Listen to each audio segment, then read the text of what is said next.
Est-ce qu'il y a des personnes qui se sont déjà posé la question? Comment je veux qu'on me voie? Parce que si tu ne détermines pas comment tu veux qu'on te voie, ce sont les autres qui vont te donner l'image que tu n'es pas. Comment je veux qu'on me voie? Quelle image j'ai envie de renvoyer? Et là, ça va dépendre de ton positionnement et de ta mission. Si tu as une mission, par exemple, ta mission, c'est que, voilà, tu veux... voilà, tu travailles, par exemple, dans le souterrain, dans des trucs comme ça. Le vêtement que tu vas mettre, en fait, il ne sera pas pareil comme quelqu'un voilà, qui travaille au bureau. Okay. Donc, ta posture, comment je veux qu'on me voit, ça va déterminer ta posture. Ta posture, ça va déterminer vraiment ta prestance, ça va déterminer ton charisme, ça va déterminer comment tu t'habilles en fait, quel style vestimentaire tu veux avoir, quels sont les vêtements que je mets qui me vont, quels sont les vêtements que je vais me mettre en valeur. Quand je parle du vêtement aujourd'hui, c'est allusion vraiment à l'image, parce que même dans la Bible, on voit dans le livre de j'ai noté ça.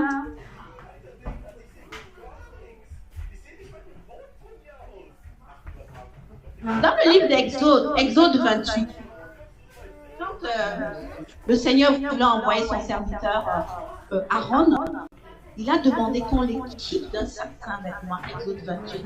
Dans le Exode 28, verset 4, il y a le Exode 28, voilà, Exode 28, du verset 39 au verset 42. Il a dit qu'on lui fasse des vêtements spéciaux.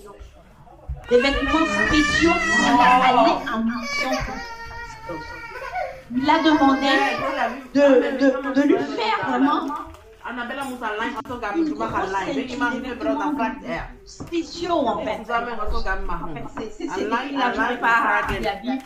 Donc une ceinture, des vêtements en lin, soit un chapeau, une parure pareille en fait, pour aller exercer son sacerdoce, pour aller en mission. Alors j'ai envie de te demander aujourd'hui, toi dans ta mission, où est-ce que tu veux influencer dans ta mission?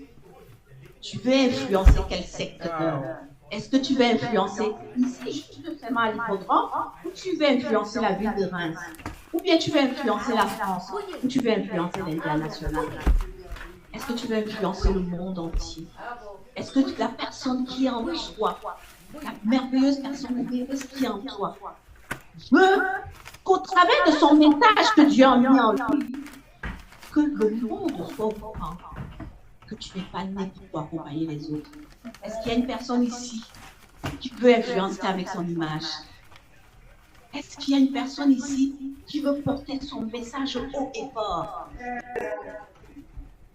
Si tu veux porter haut et fort, aujourd'hui, nous sommes dans un monde de l'apparence. On est vu à être entendu d'abord. Sur les réseaux sociaux, quand on scrolle, on est tous attirés par ce qui est beau. Quand quelque chose est beau, quand c'est propre, ça attire. Et ce que j'aime dans ce passage de Exode 28, là où le Seigneur demande vraiment que pour aller en mission, il faut avoir un vêtement royal, okay. Un vêtement royal, c'est-à-dire que c'est ton branding. Quelle est la couleur que tu mets? Que quand on voit, on sait que, voilà, c'est Mélanie Koumou. Quelle est la couleur que tu mets? Que quand on te voit passer, on sait que c'est Mama Siloué. Quelle est, tu as remarqué, qu'est-ce que tu veux passer? L'image que tu veux passer. Comment tu veux qu'on te voit? Parce que ton branding, en fait, c'est ce qu'on dit de toi quand tu n'es pas là. Okay? Ça, par exemple, c'est un élément du branding. Le branding, les gens croient que c'est juste le conseil en image. Le conseil en image, c'est un petit chapitre du branding. Le branding, c'est ça. Ça la représente, en fait. Quand on ne la voit pas, divin éclat, on la voit par ça. Ça, c'est pas fait au hasard. Hein? Vous savez, il y a une charte graphique qui est faite là.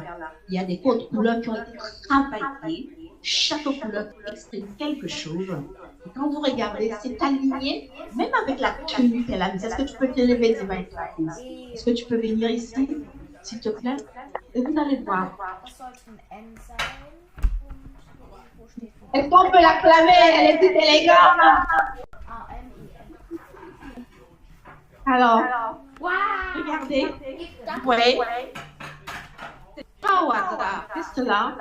Regardez ce qui la représente quand elle n'est pas là.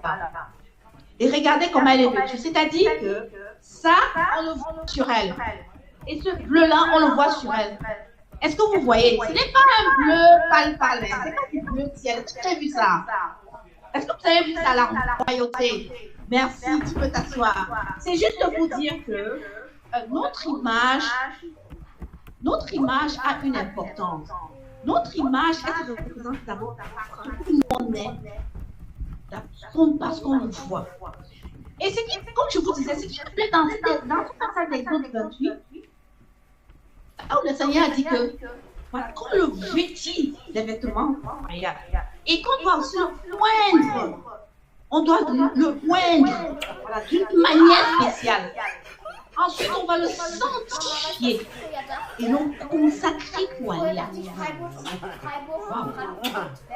C'est-à-dire quoi? Quand tu passes, quand on parle de l'odeur, là, c'est ce que les gens disent pour toi quand tu passes. C'est le message que tu laisses en fait. Hein? C'est au-delà de sentir bon, hein? Parce qu'il faut sentir bon aussi. C'est ce que tu laisses. Quand tu es sanctifié, les lourdeurs là, tu as enlevé ça de toi, tu dégages quelque chose de saint qui fait en sorte que tu attires les gens naturels. Et il dit encore, fille.